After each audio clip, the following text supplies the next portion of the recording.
Marcus makes $312,000 a year. Last Thursday, he borrowed $400 from his daughter to cover a lease payment on a car he can't actually afford. She transferred it without asking why. She already knew why. Marcus is 51 years old. He has worked for 26 consecutive years in corporate finance. He has earned in his lifetime over $6 million in salary. He has less than $9,000 in liquid savings. Now here is what will disturb you. Marcus is not unusual.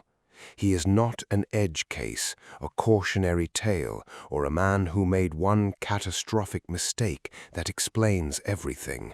He is the median.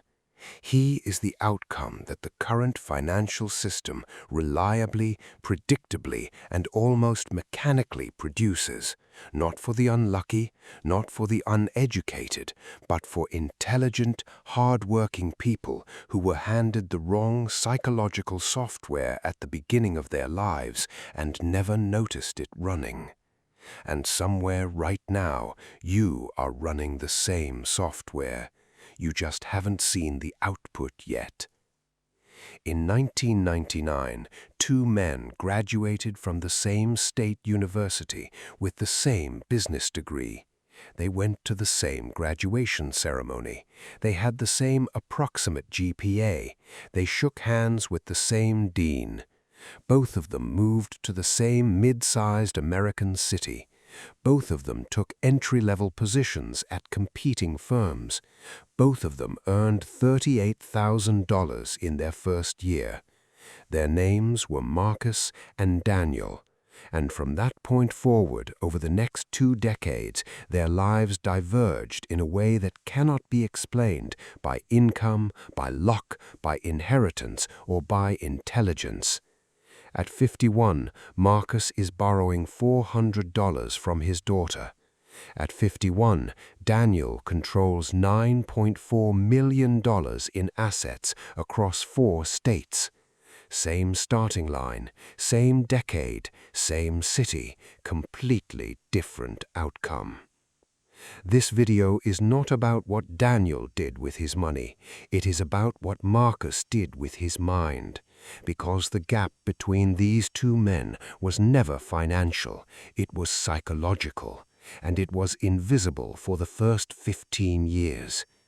In 2001, Marcus got his first promotion. His salary jumped from $38,000 to $52,000. He felt it as proof that he was becoming the man he was supposed to be, the man from the good neighborhood he grew up watching from the outside, the man who drove the right car, the man who ate at places where they didn't give you a menu with pictures.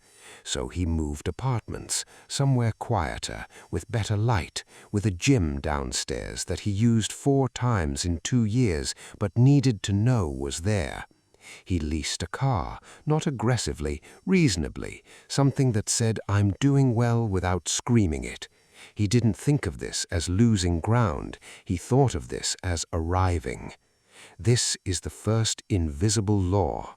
Most people believe they are making financial decisions. They are not. They are making identity decisions with financial consequences.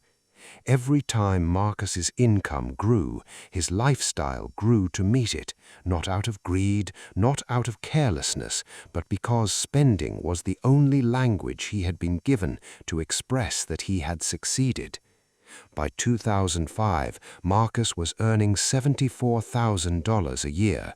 He was also spending $73,800, not because he was reckless, because every raise came with a corresponding upgrade that felt each time completely reasonable. Better neighborhood, because the commute was killing him. Better car, because the lease expired and the next model was only slightly more. Better restaurants, better clothes, better vacations, not extravagances, but modest upgrades that each felt justified by his growing income and his growing sense of what he deserved.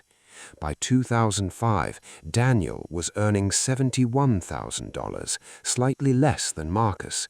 He had $38,000 in assets. Marcus was accumulating. Marcus was performing. And from the outside, Marcus looked richer. That matters. Because the people around Marcus confirmed his choices constantly. His friends admired the apartment. His dates noticed the car. His colleagues assumed, because of how he presented, that he was doing exceptionally well. He was being socially rewarded for being financially trapped, and the reward felt indistinguishable from success. By 2009, the financial crisis had tested both men. Marcus survived it. He kept his job. His firm contracted, but he was valuable enough to retain. He took a 12% pay cut that lasted 14 months. It nearly destroyed him. Not because he couldn't absorb a 12% pay cut logically, but because his life had been architecturally constructed around 100% of his salary. Every fixed cost, the apartment, the lease, the subscriptions, the private gym, the recurring expenses he had forgotten were choices, had been built to the exact ceiling of his income. When the ceiling dropped 12%, there was no floor. He used credit to bridge the gap for 14 months, then got the raise back and told himself it was over. Daniel also took a pay cut in 2009. He didn't notice it the same way, because 31% of his monthly income at that point came from assets, not from his employer. Income you earn is fragile. An employer can take it. Income your assets generate, that comes from ownership. In 2009, Daniel started accelerating. Marcus started recovering. And recovery, disguised as progress, is one of the most expensive places a person can live. Between 2001 and 2012, if you had seen Marcus and Daniel at the same dinner table, you would have assumed Marcus was doing better. Marcus had the nicer car, the better apartment, the clothes that communicated success. Daniel looked like someone who was doing fine. Marcus's net worth in 2012, negative $14,000. Daniel's net worth in 2012, $310,000. Debt also compounds in the dark. Marcus is at a company retreat in Scottsdale. He and Daniel are both there, same company now through an acquisition. Marcus says, "I feel like I'm running in place." Daniel replies, "You're not running in place." Here is a question that almost no one asks. Where did your beliefs about money come from? The belief system was installed before you had language to examine it. For Marcus, it came from scarcity, bills, and immediate spending.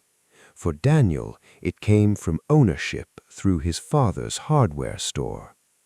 Marcus earns $218,000 that year. He spends $141,000. Marcus knows something is wrong, but knowing and changing are separated by a distance that awareness alone cannot close. Daniel's portfolio in 2018, $2.2 million in assets. He keeps it invisible deliberately. Invisibility is not modesty. Invisibility is a financial strategy. Marcus cannot cut the car. Marcus cannot downsize the house. Marcus cannot stop performing wealth.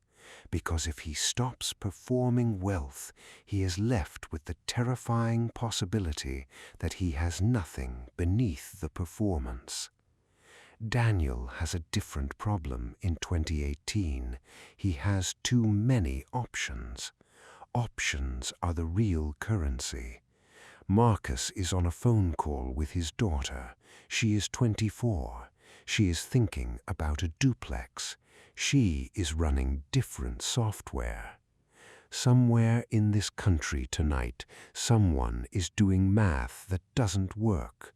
The formula is not the obstacle. The obstacle is identity. Marcus is 51. He is not a failure. He is a man who ran the software he was given. Daniel is also 51. He organized his life around a different question. What am I building? There are two ways to use money. You can use it to appear to have arrived, or you can use it to actually get somewhere. The first feels better immediately. The second feels like almost nothing for years, and then, one day, it feels like everything. Every day you are making decisions that either feed performance or feed ownership. They are not neutral, they are compounding. The question isn't whether you recognize Marcus. The question is what you're willing to change. Because Marcus did not start with money, and Daniel did not start with money. They started with a question, and the answer to that question became everything. The balance is $312,000 a year, and it was never the problem. It never will be.